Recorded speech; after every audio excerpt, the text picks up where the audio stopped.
Welcome back to Celtic State of Mind. I'm John Dykes. I'm delighted on a Thursday to be joined by JP Mason. I look forward to this all week, JP, because I'm not on the Bulletin as often as I used to be, and I channel all my focus and attention on a Thursday. How's your week been? I mean, I know you were there on Tuesday. You've been busy this week. Fill us in. Aye, I was, last Thursday, couldn't come to London with yous to pick up a treble, which, as a fan of the podcast, and that's what I am, I happened to be here on a Thursday and was quite involved with the matchday bulletins in the lockdown as well. I mean, it's just been a huge godsend for me as a Celtic supporter, as someone who's gone through this weird period of time in my life where I couldn't go to games, couldn't go to gigs, couldn't do my job, and having this to do has been hugely helpful for my noggin, everything. And people slag this off, people slag fan media off, whatever, they can do what they want. I don't really care, because ultimately I've had far too many people say to me in the last week, in public, online, the good things that comes from this, and some of the things you've shared with me as well that you've got from people, and not celebrities. It doesn't need to be celebrities. It's not about that. It's about making a difference to people, and it happens to be that it makes a difference to me as well. So I'm glad that us sitting here talking nonsense about Celtic and occasionally music, which doesn't go down well with some people, but I'm glad that that's resulted in recognition and huge and there's no check in the post, but huge credit to yourself and to everybody else that contributes to this for dedicating their time and their passion towards something that we all are passionate about, which is that jersey and what happens in the park on a Saturday or Tuesday afternoon or whenever we happen to play a game. Exactly. Yeah. No, everything you said though, JP, and it isn't sitting here talking about ACSOM all the time, but what you said there is spot on, because I just think that we've all been in company of other Celtic fans and people talk so passionately and they're so well informed that you think to yourself, well, imagine being able to channel that into a show. And that was always the idea, particularly through the pandemic, because I don't know about you, but I need my Celtic fix every single day, and I know a lot of people are the same. So that's where it was born. It is a live stream. We've got loads of other things going on, Celtic related, on the channel, so get subscribing on there. There's my shameless plug. But the thing with the music, I know that when I start talking to you, JP, invariably we will talk about music at some stage, and a few people have a few wee gripes in the comments, but football and music goes hand in hand. It always has done. It's always been the case, and I'm pretty sure there's a wee music story in today's episode as well, JP. The other day, Tuesday at Celtic Park was obviously amazing. I'm sure we'll talk about that, but in the evening, a band from Dublin, Fontaines D.C, played at the Barrowlands. If people don't know who they are, they're maybe not everybody's cup of tea musically. They're not, mainstream pop. They're kind of pretty dark, influenced by, any number of bands, The Cure, the Pogues, there are others, Iggy Pop, stuff like that. So they were playing the Barrowland on Tuesday night, and to go from Celtic Park, a victory, to that gig was something else. And the promoter, Chris Beltran, who is not so knowledgeable about football, he won't mind me saying that, he sort of said to me that there'd been some murmurings from the Fontaines DC camp about trying to get to the game if possible, but their sound check was at 4:00, so because we were playing at 3:30, it was never going to happen. So it was a bit of a shame, because in actual fact, if the game had been tonight, they have tonight off, so they could have gone to the game tonight, which is a shame. But it was sort of chat like, what can we do for them Celtic-wise? And I went, let's get them Celtic tops. No sponsor. Names in the back. Year they were born. See how that goes down. And then they put a post out on Tuesday to plug their Glasgow gig, and they said it was Tom, the drummer's birthday on Tuesday. So they said, happy birthday, Tom. And then they were like, Glasgow tonight. And of course, Celtic. And then I saw that and I was like, oh my God, they're going to lose their minds when they get these strips. And they got them last night at the second night, because they did 2 nights at the Barrowlands, and they were absolutely over the moon. And I managed to see them last night in Nice and Sleazy's on Sauchiehall Street for a few beverages. So I'm a little bit worse for wear. But it was great to talk to them, and speaking to Green and singing afterwards. He came into Sleazy's wearing his Celtic top, by the way. Oh. Not fully out. He had a shirt on, but I mean, you could see it in the picture. I've seen it in that photograph. Yep. But I said to him last night, I was like, those gigs will be remembered for a long, long, long time. You know, people, that's etched in people's memory. Them playing at the Barrowland anyway was a big deal. Them playing in the Barrowland on the same day the Celtic have a big win in Europe. Yeah. And I actually said to him, I couldn't remember what game it was, but I looked it up this morning.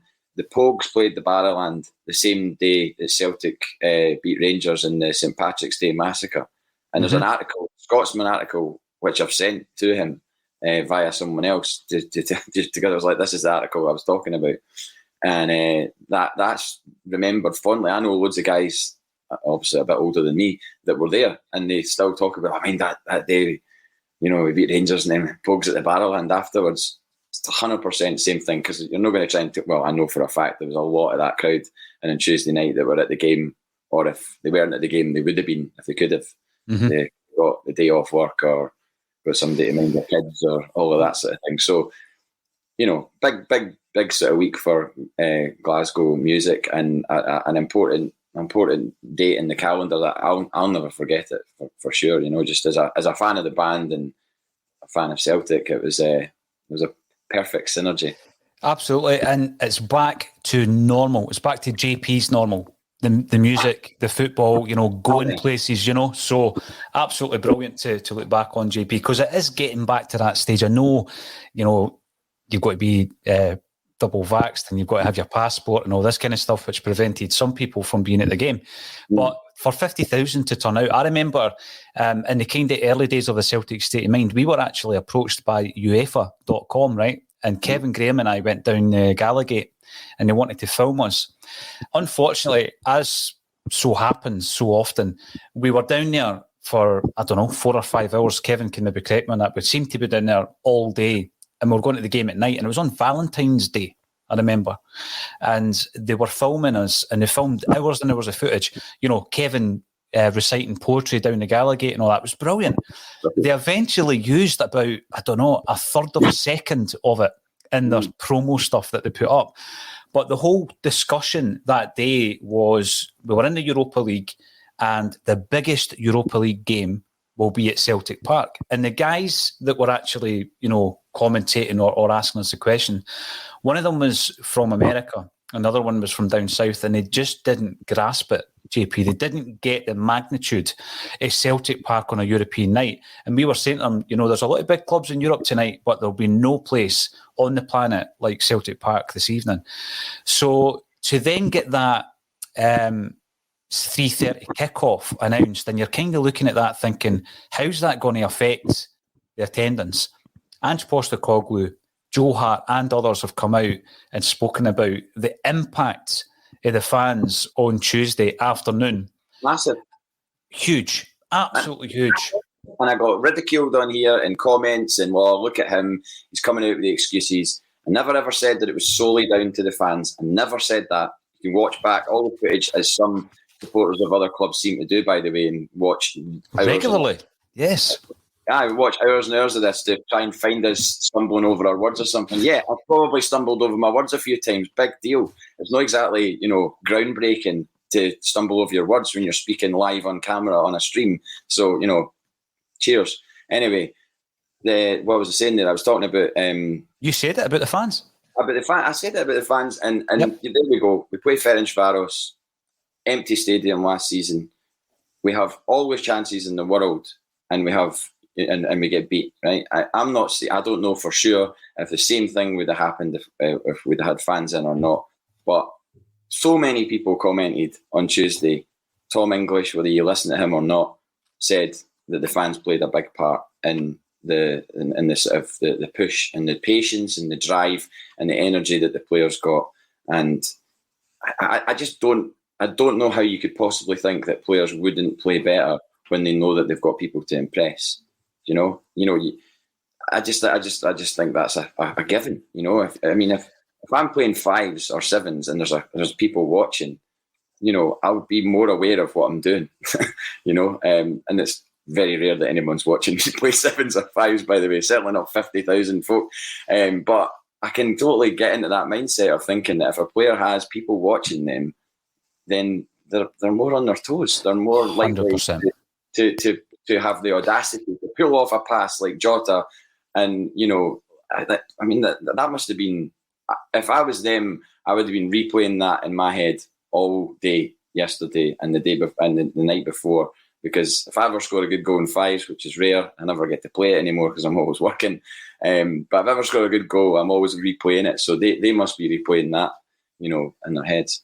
We will definitely be talking about Jota and Kyogo at some point in the show, JP. But on that point, right, again, I'm sorry, I apologise in advance. I'm bringing music back into this. If you're performing on a stage, be that on a musical stage or on the theatre that is Celtic Park, there's an energy that emanates from the crowd. Of course there is. The best gigs, part of the experience is that synergy between the crowd and the performers. Now, footballers performing in an empty stadium, you've only got to go back to the time where Celtic were punished after the Rapid Vienna saga, and we had to play behind closed doors the following year, didn't we, against Atletico Madrid? And actually spoke to somebody who managed brilliantly to get into that game by getting a steward's job. They actually had to employ stewards, right? I don't know why, because there was nobody at the game. And he got a job as a steward, and he smuggled in a camera. I'm going to have to find him. He's on my Twitter page. And he's taken photographs from the terracing at that behind closed doors game. Celtic failed to perform that day. There's television footage. There was a terrible chance missed by Murdo McLeod, I think it was. And Celtic failed to perform. Now, last season, JP, when you said it, when others said it, and, Neil Lennon said it a few times around the fans and the energy and what they bring, people were just saying that's just an excuse. You're just looking for excuses. But I think when you look at Tuesday afternoon and the impact of the support, now, it can be intimidating for the opposition. Of course it can. But every time I'm privileged enough to speak to an ex-player, I ask them about the fans, because sometimes people can say things and it's empty words, JP. They'll say it to try and obviously appease us. But the players I've spoken to are saying, when the crowd are behind you, it does make you play out your skin. It's almost like an otherworldly kind of experience. Andy Lynch talks about it, where his first pass of a game, if it comes off and you can feel the fans are behind you, it's almost as if you are watching the rest of the game, JP. You don't have to overthink anything. Everything happens naturally and you breathe confidence. And I think that happened on Tuesday. It was tremendous from start to finish. It was great to see the banners. Big shout out for the Green Brigade with the Johnny Doyle. That was tremendous. A great tribute to a much missed and much loved ex-Celt. But I was going to bring that up, and you've answered the question. Going back to last season, I think it is absolutely pivotal that we're back in. And at this moment in time, I'm going to bring up a wee comment that's come in from Patrick Murphy on the YouTube page. Let's not get too overexcited after a few wins. As expected, during a huge rebuild, we've been inconsistent. Once we start racking up 10 plus domestic wins on the trot, then we'll be going somewhere. And I get that. I do get that. And I always have to check myself on, particularly the match day bulletins, JP, not to get too excited or too despondent, because you can go one way or the other when you're reacting to what you've just seen. But there does seem to be a bit of a change. It does feel as though we're clicking into a rhythm at the moment under Ange. I mean, the Motherwell game, it was far more controlled without it being the swashbuckling 6-0 win that we've seen against Dundee, St Mirren at home. But it was controlled and it was confident. And then I think Tuesday was reminiscent of the Motherwell game on a completely different level, of course. Do you feel that we're finally starting to find our rhythm? I mean, I was listening to Kev and Colin this morning, and I thought it was great yesterday. Really enjoyed the show from yesterday today. And what they were saying about, Kev was saying, maybe I kind of need to, watch what I say, on here or whatever, because you got maybe a bit too downbeat on the back of the Livingston defeat, the Dundee United draw, and you kind of need to temper that negativity, or you call it, when you have massive positivity like you do after Motherwell away, Tuesday against Ferencváros. I just think that it makes sense that we would be playing better by now because these players are getting to know each other. I mean, Jota even said, there was a quote attributed to Jota about the fact that Kyogo Furuhashi doesn't speak English, and he's going to try and learn Japanese to help him out on the park so that he can actually connect better with him. So you start to think to yourself, without getting too, over the top, you start to think to yourself, if these guys actually develop that kind of rapport on the park where they actually know what they're saying, that's a frightening prospect. At the moment it's football that's their common language, as you could see with that pass and the touch and the hit.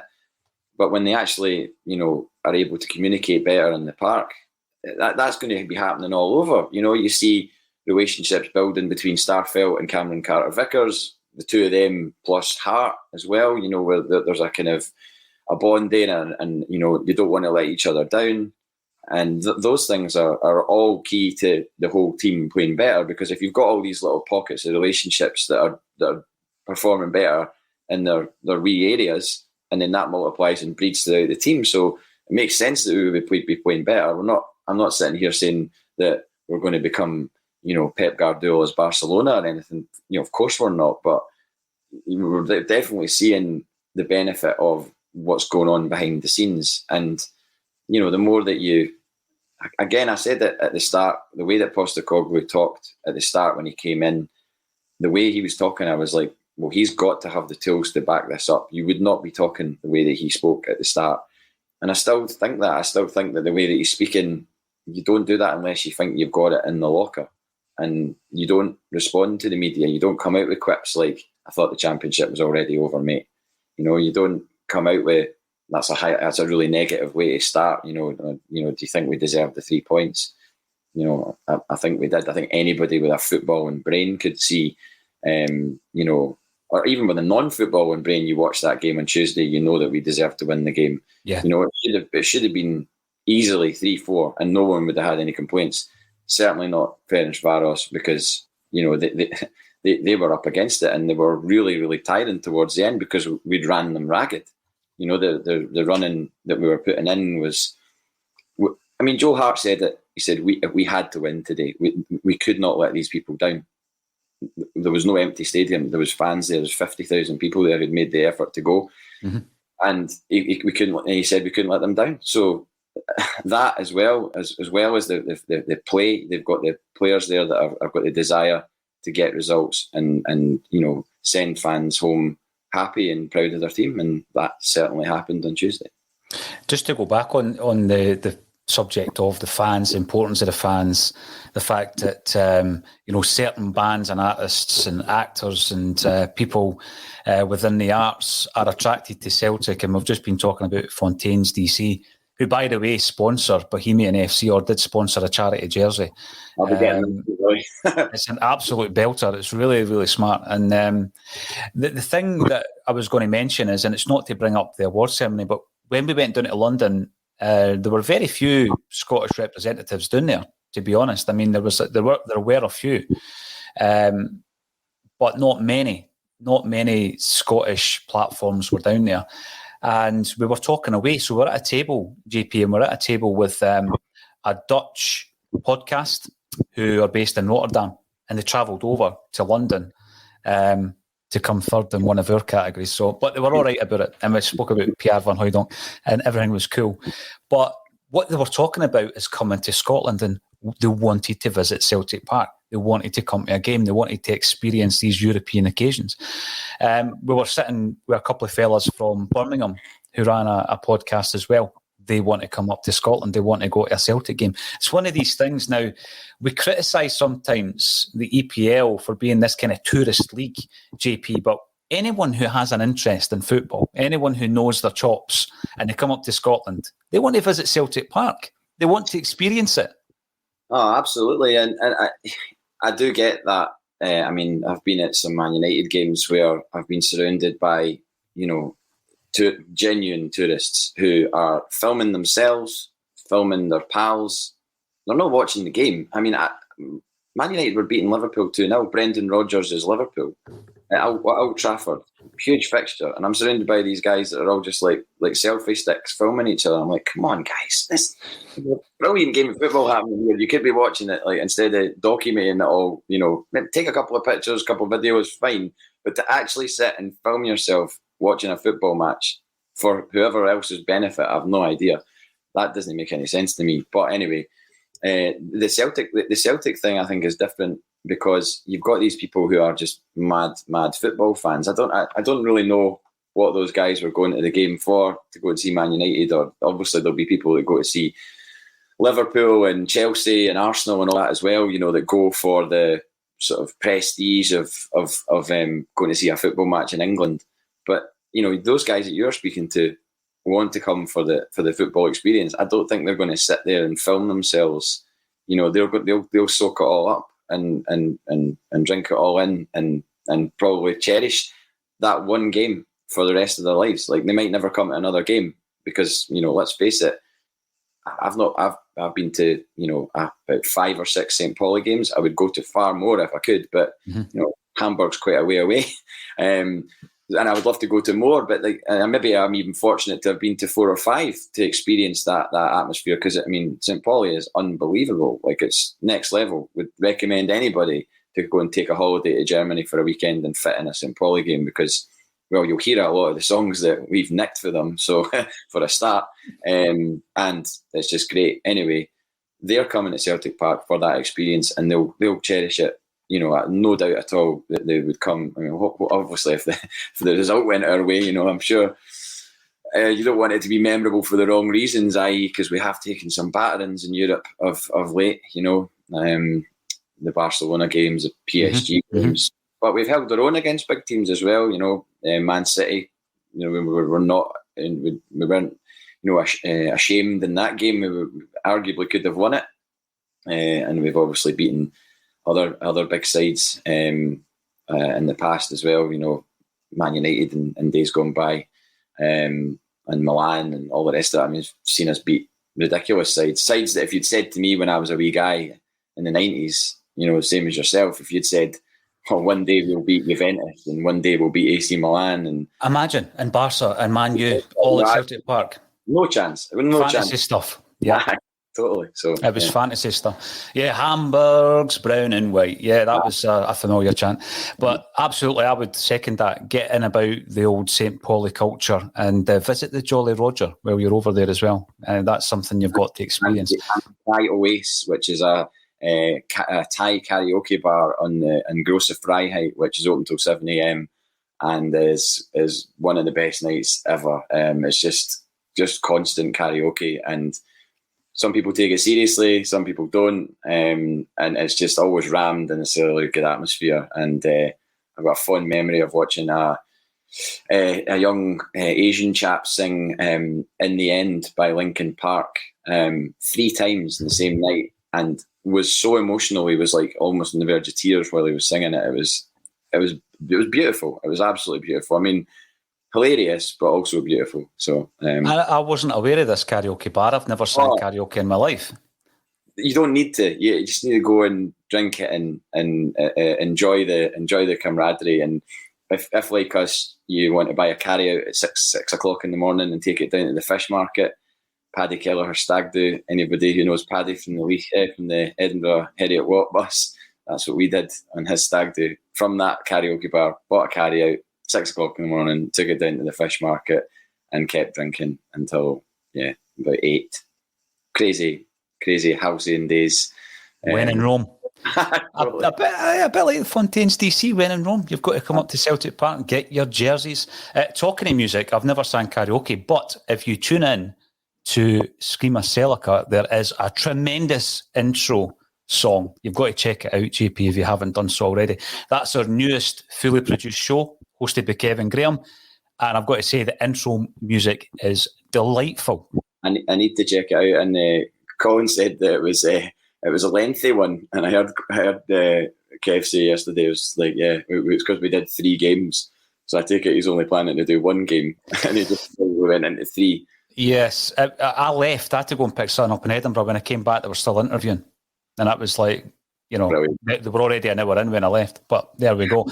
Now, the first time I brought you up, the Urban Cool Shay, I thought I got your name wrong. I don't know if I've got it right yet. You've only been commenting for a year, so let me know.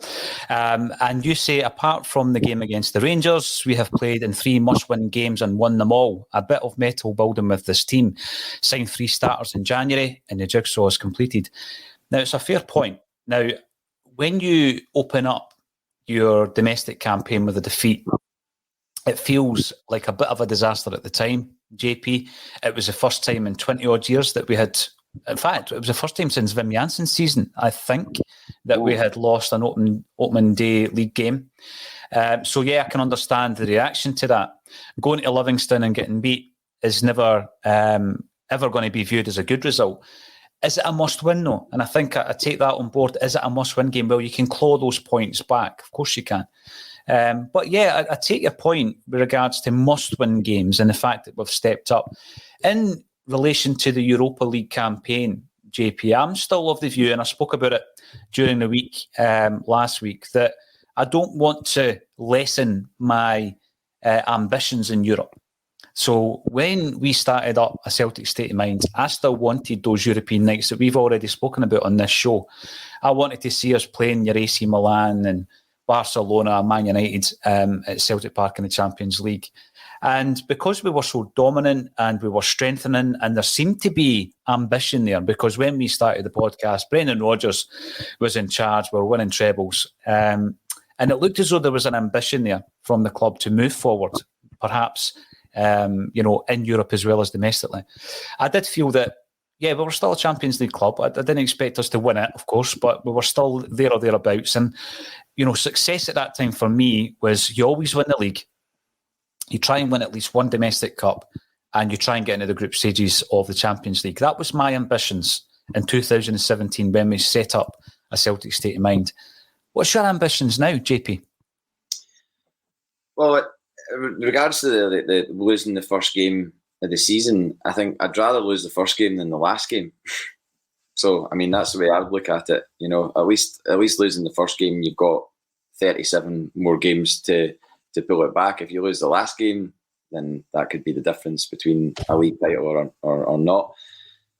Regards to Europe, I think if we'd got into the Champions League this season, I think it would have been pretty messy. I mean, let's face it, we've come up against 2 good sides in Betis and Leverkusen. Leverkusen annihilated us at home. I know it wasn't a 4-0 game really, but they still did it. The result will say 4-0 in the future. Then they go and get tonked 5-0 off Bayern Munich.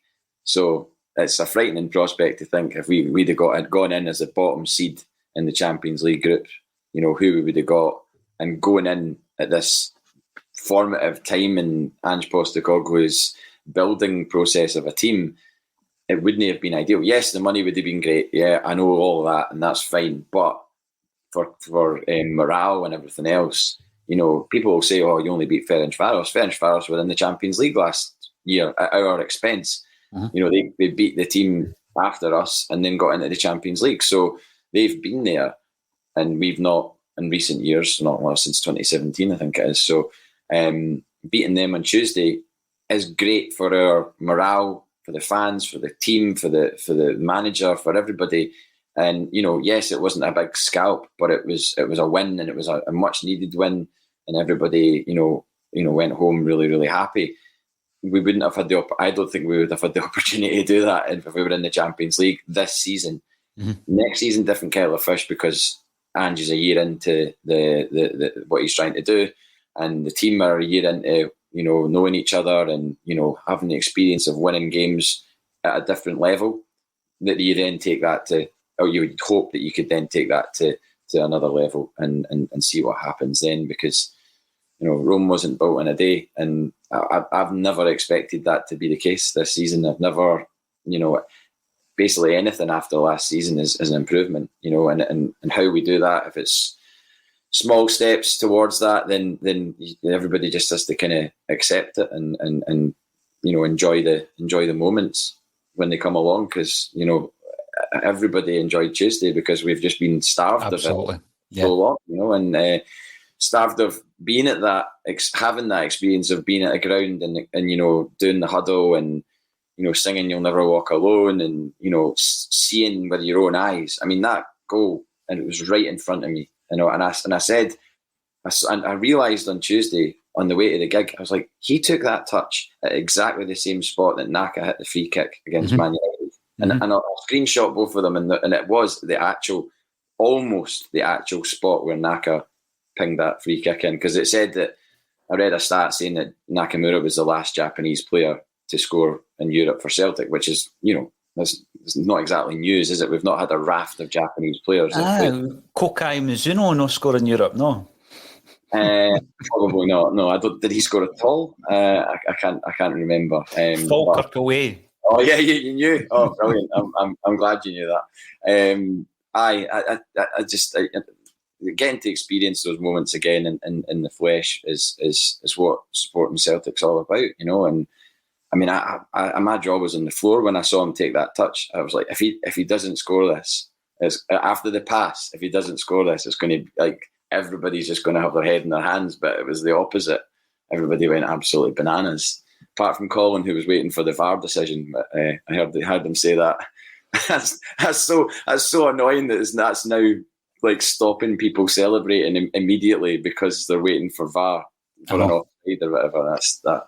That's the downside of it, I think. That's the balancing act, and I'm sure VAR and whether or not it will ever be seen in Scotland is a discussion that we'll be having on ACSOM as we move forward. I would love someone with the technical ability to do one of those, double screens and overlay both those goals, JP, just to see how close they were when they touched the ball.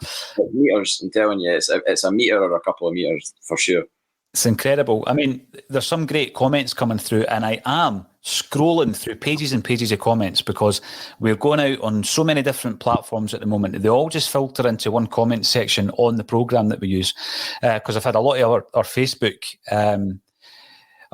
followers saying that we don't bring up many Facebook comments. I can guarantee it's simply because when I've just scrolled through about 3 or 4 different pages and I've not seen the blue icon yet for Facebook. So I'm looking for Facebook comments. If you're watching on Facebook, get commenting and I'll bring your comment up, as long as it's not too rude. Danielle Farrelly, I wouldn't like to be called mate of Ange. Absolutely. There is a great video circulating at the moment. Natasha shared it in the group this morning. And it's come from Australia. They've compiled his best bits, It's like getting released from the Big Brother house. He's got his best bits, and it's with regards to the Scottish media. So they've already picked up on it over in Oz that he's getting a hard time. They're trying to trip him up, but he's coming back with responses like that, JP, not one to be messed with. But I'll tell you what, that fills me with a bit of confidence that he's like that, not just with the media, but day-to-day at Celtic, because there's a lot of things that he needs in his armoury to make this a success. And you think to yourself, if he's dealing with Celtic's decision makers, if he's dealing with the board members, if he's dealing with the CEO, the interim CEO, in the same way, because I don't think it's disrespectful. I just think, you're fighting fire with fire in a situation like that. If anybody saw the interview that I did doing at the Football Content Awards, it was a wee bit like that as well, JP. I just tried to wind me up from the very first moment he spoke to me. But Ange's a lot better than me at dealing with that. But it does fill me with some confidence that he's not going to be messed about in any way, shape or form, is he? Nah, and,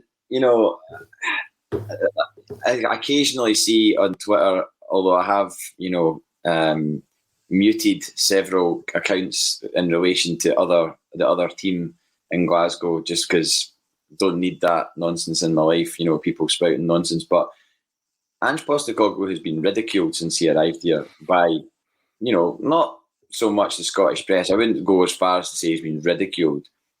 Disrespected, yes. Not ridiculed, but he's definitely been ridiculed by the other half of Glasgow, who think he's our Kai Genia, as they like to, often remind us. And they're all just waiting, and I'm falling, and it's all, this is going to happen, that's going to happen, this is going to happen. I can't be bothered with anybody talking about this is going to happen and that's going to happen. I just let life play out and watch things happen. There's no point in making big, bold predictions.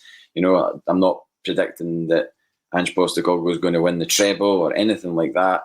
I'm just, quietly enjoying what is happening here, and I don't at all subscribe to the fact that he's an accident waiting to happen or anything like that. He's built something. He's taken a club that was basically at one point, as somebody described, a jigsaw. It was a jigsaw with only like a couple of pieces missing. He's taken a jigsaw that's been flung on the ground and all the pieces are everywhere, and he's been trying to put it back together. That's how I see what he's done. As a mouthpiece of the club, the voice of the club really has been him. They've won a watch in the fact that they've got a guy like that is so good with the media and so bullish. That they're kind of like, oh well, that kind of takes the pressure off us, and it also definitely does. Also takes the pressure off us with the fans as well, because if we didn't like Ange Postecoglou, the board would be hearing all about it. Do you know what I mean? But everybody seems to be completely on board with Ange Postecoglou and willing him to do well. And he's mentioned that in all of his interviews. When everybody was trying to sort of say, oh, it didn't start off too well for you, it seemed like, maybe the fans were, questioning you. And he was like, no. I've had the fan support since the start.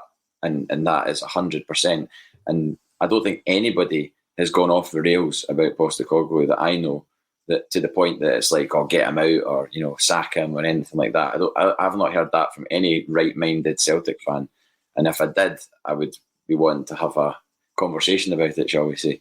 Absolutely. See, the thing we talk about, that holy trinity of fans, the club, and by the club I mean, the board of directors, those running the show, and the football side of things, so the players and the management team. And at the moment, I think there's two of them. I don't think the club have the buy-in of the fans. But the fans have bought in from day one to Ange Postecoglou. It was a huge risk, JP. I mean, there's nothing wrong in saying that. There's nothing wrong in saying that if you're employing a manager who's never worked in European football at this, this level, because I know that there was a lower league position that he did hold for some time in Greece. But if you're coming into European football and you don't know the landscape of the game, then of course there's a level of risk. But I would always counter that by saying that, there's a risk regardless of who you appoint. There's always a risk when you appoint someone at Celtic Football Club. And in particular, with that jigsaw analogy, there was a few bits of other jigsaws in that pile as well, that we're never going to fit this picture. And hopefully in time we'll get rid of all of them. I think we've managed to move a few of them on. Jota has been spoken about. I'm going to stick to it. Everybody keeps comparing them to George Michael, and they've got all the Wham stuff and all the rest of it. I'm going to keep comparing them to David Ginola, because I remember after his press conference when he signed, and I came on and I was absolutely raving about Jota. You get a wee sense, I certainly do anyway, after speaking to someone at Celtic or someone who represents a club that I've been in love with for 40 years. You get a bit excited, and I totally get that. And I came on the Bulletin the next day, JP, raving about Jota, and people were saying, "Well, he's only played a game, I think, at the time, or he's not even played yet." But what he's developed into, and I could never have seen this. Of course, I couldn't. Like everybody else, I looked at the YouTube reels and all that kind of JP because that's all I had at my disposal. But what I'm seeing is a guy who's developing into a must-keep player. There's been so many over the piece. Even right back to Dyla, so many loan players that have come in. And you knew they were a stopgap. You knew we were never going to sign Wakaso or Tonev or Berget. Or Robbie Keane. We were never going to get Robbie Keane. Yeah, well, exactly. It was a stopgap, JP. And you knew that. And you knew that their time at Celtic was going to be fleeting. Rami Gershon, another one, that was going to be fleeting, and we would move on and we would find something more permanent. But I think in the two loanees that were brought in this time, and by the way, that I've not even mentioned last season. You look at John Joe Kenny and Diego Laxalt. The player, I think, when I was looking at that last season, that I did like, and I think he would have fitted Ange's system, but he certainly wouldn't be playing ahead of Jota, was El Yunusi. I did like El Yunusi. With Arsenal and Leicester, apparently. Is that right? Aye. Well, I mean, obviously it's just paper talk or whatever, but his performances for Southampton have allegedly caught the eye of Arsenal and Leicester. I mean, and on an international level, he scored a couple the other week. Absolutely. But now we seem to have these loanees, and we spoke about this last season. I've had enough of the stopgap. Unless there's an absolute injury crisis, JP, I don't want a stopgap. I want to bring in a player with an option to buy. And we've got that on Jota. Now, obviously, when we were interested in him, when we signed him, some old reports were dug up about the fact that in January 2020, Benfica had inserted a buyout clause in his contract, which was astronomical. We can buy him for 6.5 million quid. The clause that was inserted into his contract back in January 2020 was 75.5 million quid. But I'll remind our viewers that, in Portugal, this does tend to happen when a player has that kind of potential bubbling under the surface. Remember, Ryan Gold signs for Sporting Lisbon, they insert a 60 million euro clause into his contract. When he finally left, I think it was for Firenze. It was for a nominal fee. It was for about £1 million, So we've got the option to buy him for £6.5 million. And I think he, at this moment in time, from what we've seen, and I'm trying to temper my excitement here, JP, I think he'd be worth every single penny and more. Yeah, I mean, it's. I mean, you've got there's a clamour from everybody. I mean, so many people were posting and tweeting about that after the game on Tuesday, just saying sign him up. Calvin Miller, ex-Celtic player, tweeting saying get him signed. It was quite kind of comprehensive in terms of what everybody was thinking. Hopefully the player wants to stay. I mean, it's one of these ones where you don't want to end up with a player who doesn't want to be here. We've all heard that, and what happened after the Ferencváros game. There's players that don't want to be here. Those players had been at Celtic for probably too long and had, I said it last year as well. Again, people ridiculed me for that as well. And I said the players were fed up winning. They won 4 trebles, 4 domestic trebles. That's argued by some about whether or not we won 4 trebles or whether they won like 8 and 3/4 leagues. The history books say Celtic won 4 trebles in a row. And that, unfortunately, in today's game, for someone like Odsonne Edouard, that's probably 2 trebles too many. 2 back-to-back, fine. 3, bored, want to go somewhere else. And look at him now, tearing it up in the Premier League. And everyone's like, oh, where was that player? It's because he's got the hunger back and desire, and he wants to show himself on a bigger stage. And who can begrudge him that? He should have been let go when he wanted to go. There should never be a case where we're holding on to players when they don't want to be here. So to flip it, also, Jota, I can't remember the correct pronunciation, but if he wants to stay here and have a couple of years at tearing it up in this league as a Celtic player properly, then 100% he should be signed. And if it's 6.5 million, we've squandered so much money on drops. Average players who've come and become very, very wealthy men from being at Celtic Football Club with little in return. He's already given us more than a lot of guys have done in entire seasons and maybe even multiple seasons. And he's an infectious wee guy. He's one of those people that just looks like they love playing football. He doesn't do tricks for tricks' sake. He does them to tear defenders and wing backs in knots, and he does it easily. And the hype that was over Ryan Kent, at Ibrox. I mean, I'm sorry, this guy's absolutely blowing him out the water. His damage rate by the end of this season, if he keeps this up, will make Ryan Kent's stats, and I know everyone has their own opinion on stats, but his stats will be on fire compared to a wet mop in Ryan Kent. So there you go. There's a wee soundbite for somebody to clip somewhere. Yeah, absolutely. Because that is a statistical term that I've heard used a lot in all these analytical pages. A wet mop. Love it. People will be saying that I'm talking nonsense when I go back to Ginola, right? But the reason I'm using that, and someone will be able to dig out the game. I was a big fan back then of English football. I used to watch it all the time. Remember the Monday night games? I never missed a game. I honestly, I watched all the games at that time. It was at that period that you could have probably named the majority of every squad in the Premiership down south. I couldn't do that now, JP. My interest is 100% on Celtic, and everything else is there, and it's almost in the background, right? Unless it starts to involve and Celtic in any way, shape, or form. And I remember a game at St James's Park where he picked the ball up almost at a corner flag, his own corner flag I'm talking about, and he was able to play it out from that area of the park. And I don't think it resulted in a goal, actually, but it definitely resulted in a chance at the other end. And it was orchestrated by Ginola. And the fact that he's two-footed, I mean, Jota, that we're not saying that. We're always going about Moravcik, the fact he could swing a corner in with any foot, right? He could take a free kick with either foot. Jota's two-footed. He's unbelievable on both sides. Left and right, because Abada sometimes gets, fades out of a game a wee bit. You can flip him over on the right-hand side, and the crossing's as good from the right as it is from the left. So that's where I'm getting at. It's nothing to do with his hair. It's the style of play, the way that he takes players on. I mean, there was a wee show reel, actually. It was Benfica Youth, I think it was, that put it on Twitter, of basically every single bit of play by Jota against Ferencvaros. And you forget just how effective, because the way he was tearing up their defence. The only downside was the amount of balls that were coming into the box, JP. We don't yet have that player.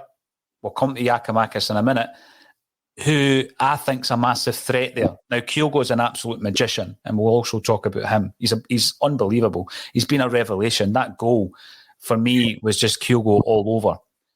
But he seems to get under the ball with the crosses far, far too often, doesn't he? And it ends up just flying high and wide.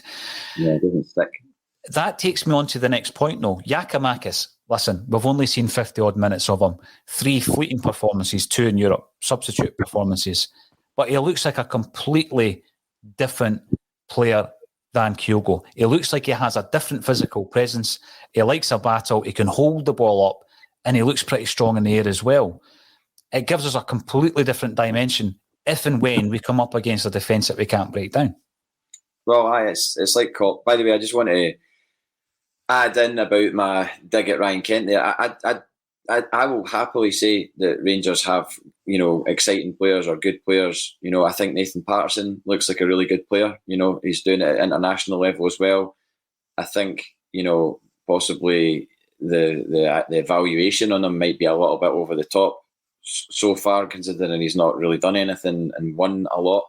But I think he looks like a good player. I don't think Ryan Kent is that great a player. I don't see Ryan Kent being a £20 million player.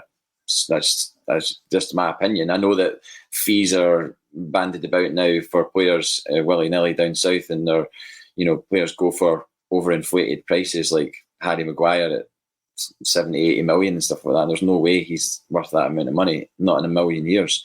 So maybe somebody, if crazy enough, if it's Leeds or whoever, might pay for Ryan Kent, but I just don't think he's that great a player. And then when you see Jota doing the damage that he's doing, it's just a different kettle of fish. But Giakoumakis, I got slagged by the guys behind me on Tuesday because there was a point where he held the player off, and I turned around to Sean and I said, I've not seen somebody do that for a long, long time in a Celtic jersey. Like, I'm talking like back to Hartson, like Hartson sort of, that was his meat and drink, holding players off, like the strength, and they scoffed at me and went, he's obviously got a bit to go to get to Hartson. And I said, I'm not saying he's going to be John Hartson or like John Hartson. I'm just saying his style of play is similar to John Hartson. And you're right, it gives us a completely different option. And I think Colin said it yesterday, we need somebody like that at domestic level when we go up against, big units, because every club in the league seems to have these guys that rise up and have a really good game against us. Like the boy at Livingston, is it not Mugabe? I forget his name, but the big guy at the back was an absolute unit for Livingston. And we need somebody to counter that. And Giakoumakis potentially could be that. He looks like he wants a goal as well. The overhead kick that was a decent effort and, decent ability to get up and do it as well, for a big guy. Mm-hmm. And, I know that there's this speculation and why did we manage to get him and nobody else did, from the Eredivisie? Why did nobody else come in with the money? Sometimes that happens. Why did nobody come in for Van Dijk? Why did we get Van Dijk? I'm not comparing them. I'm not saying we're going to get anywhere near that sort of money, but sometimes you do win a watch, and if somebody's been scouted properly, you could get somebody that's gone under the radar. Somebody would maybe just look at him and go, oh, well, he's only playing for, what's the name of the team? V Venlo. Venlo. They would just look and go, oh, well, he's only playing for them. Just like clubs in England look at players playing for us and go, oh, he's only playing for Celtic. Yeah. Why would we bother spending what they want? They want 10 million for this guy? No way. He's only scoring goals in the Scottish League, and they turn their nose up at it. And then somebody does eventually take a chance, and on Eddie, for example, and he goes down there for 20 million or whatever it is. I mean, I think he will go again. Just like you said about Tierney going again. Yeah. Mm-hmm. Eddie will go again. There's no two ways about it.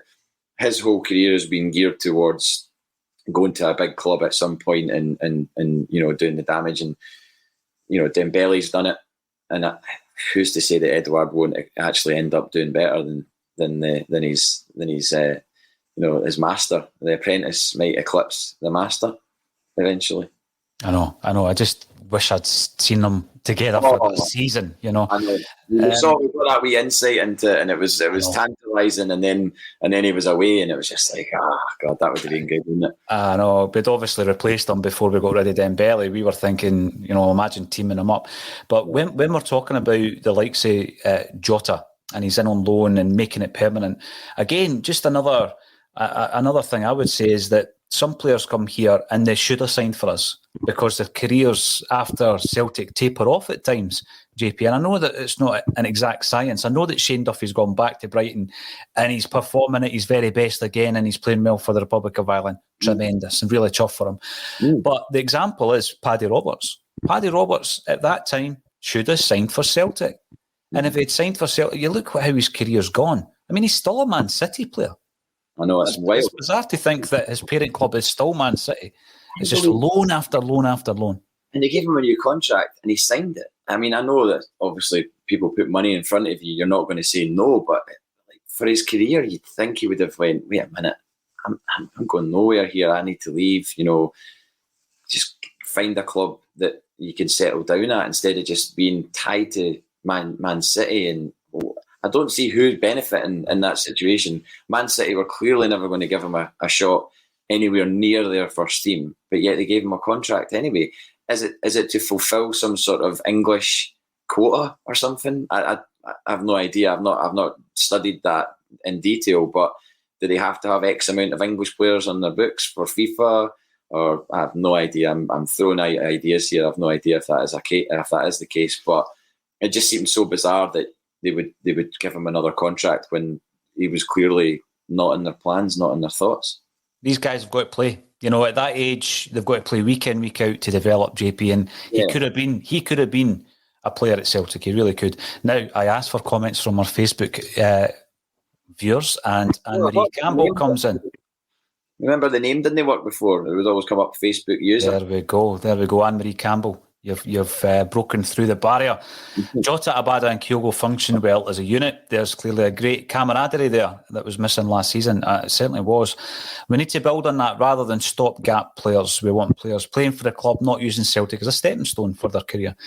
It's a fine balance, that, JP, because I sit and watch Sky Sports News on a loop just to keep up to date with what's happening in European football, really, and further afield. And you watch Edouard scoring against Arsenal, Tierney hitting the bar, Van Dijk training at Liverpool.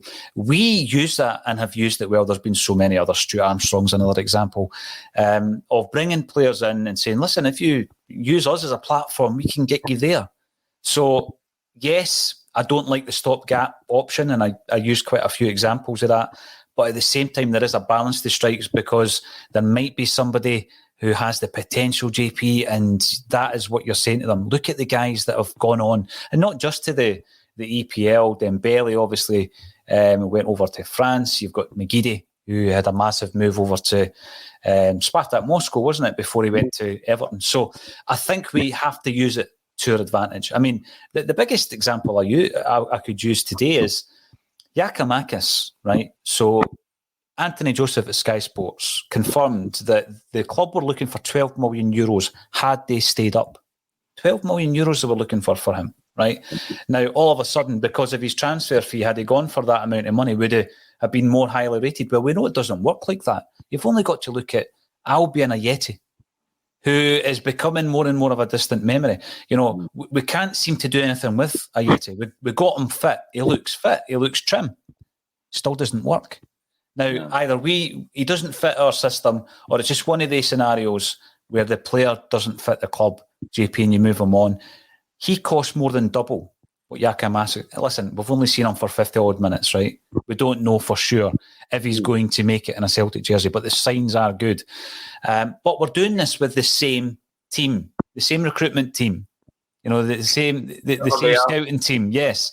And you know, I'm going to jump back to one of the points you made earlier. It was a very good point about Ange Postecoglou taking the heat off the club at the moment. And he is, by the way. He really is firefighting on their behalf. The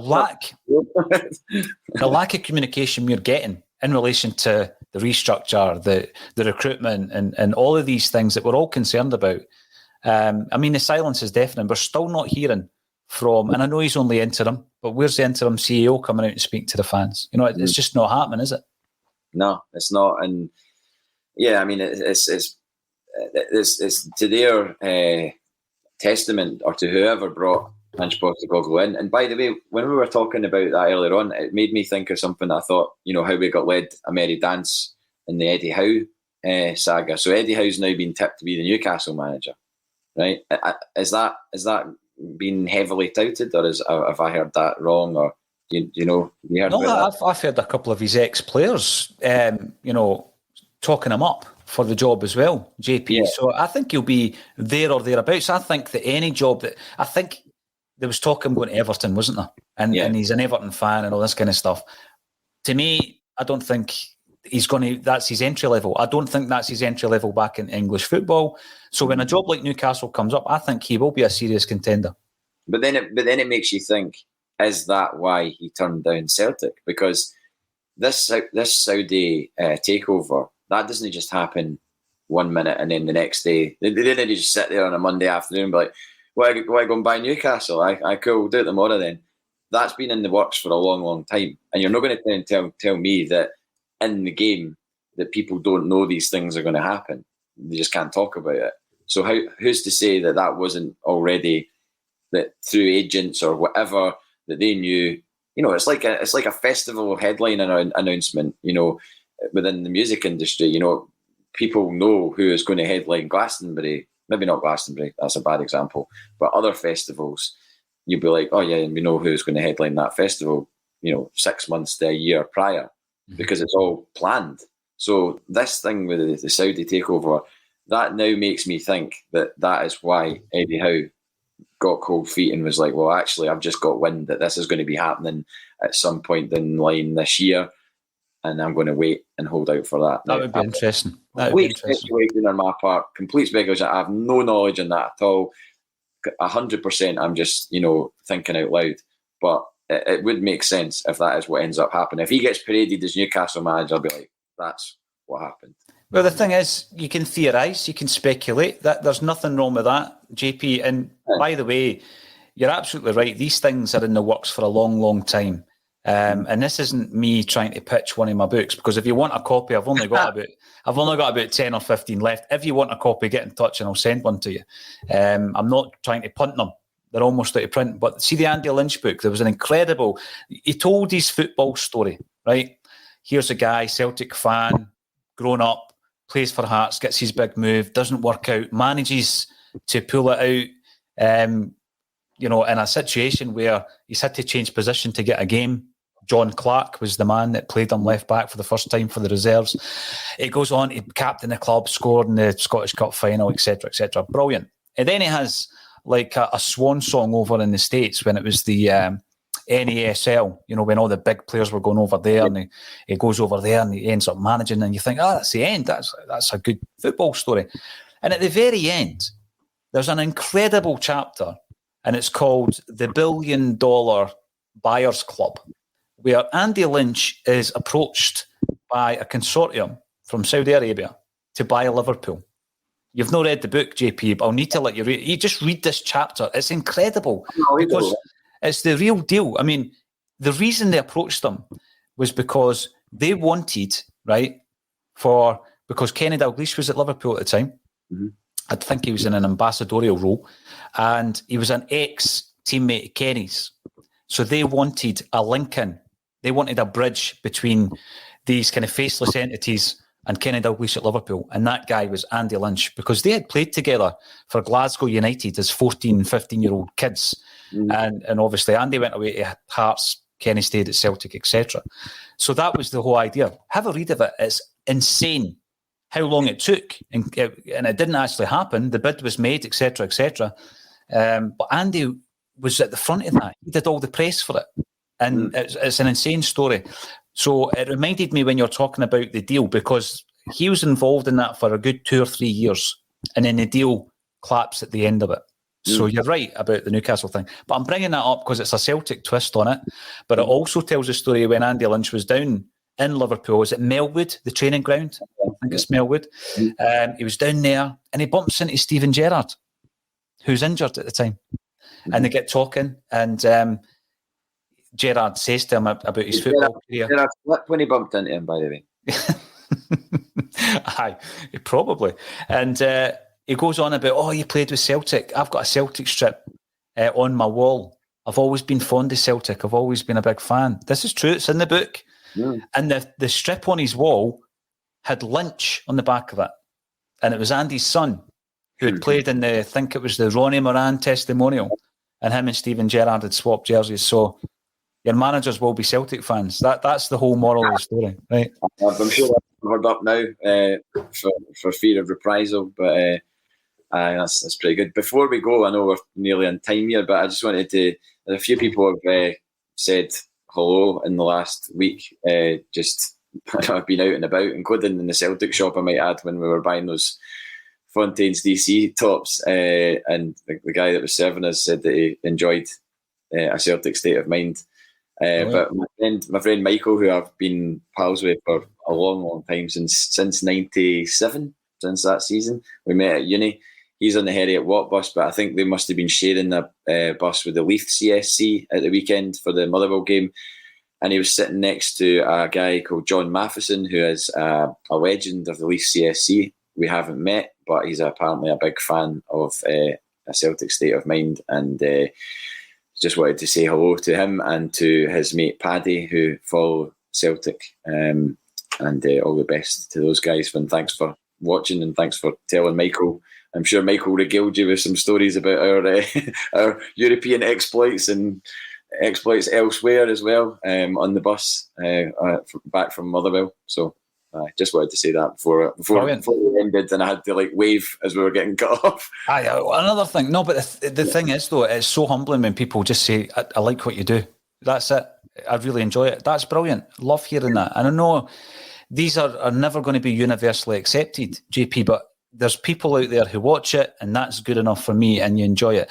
Just before we go, Facebook user, what's your thoughts on the Red Bull rumour? Listen, we need to dedicate much more time to something like that. I think it's it's a point that we need to discuss about Celtic going forward, and what does that mean for Celtic and the whole structure of that. So, thanks for bringing it up. We will return to that point and other options that might be available to Celtic over the next decade and further afield. Now, JP, as I say, I look forward to it. Yeah, there is a klaxon that sounds every time we talk about music. It's normally within the first 5 minutes, but there are also people out there who enjoy that chat.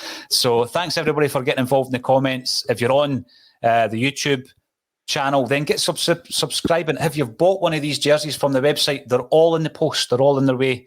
And we'll keep you up to date with anything else you can do to help the channel. But subscribe on YouTube, it's all free, and we go out every single day, and it's brilliant to see that you're still watching and enjoying what we do. All that's left for me to say, JP Mason, thanks again for joining me on A Celtic State of Mind. Cheers, Paul.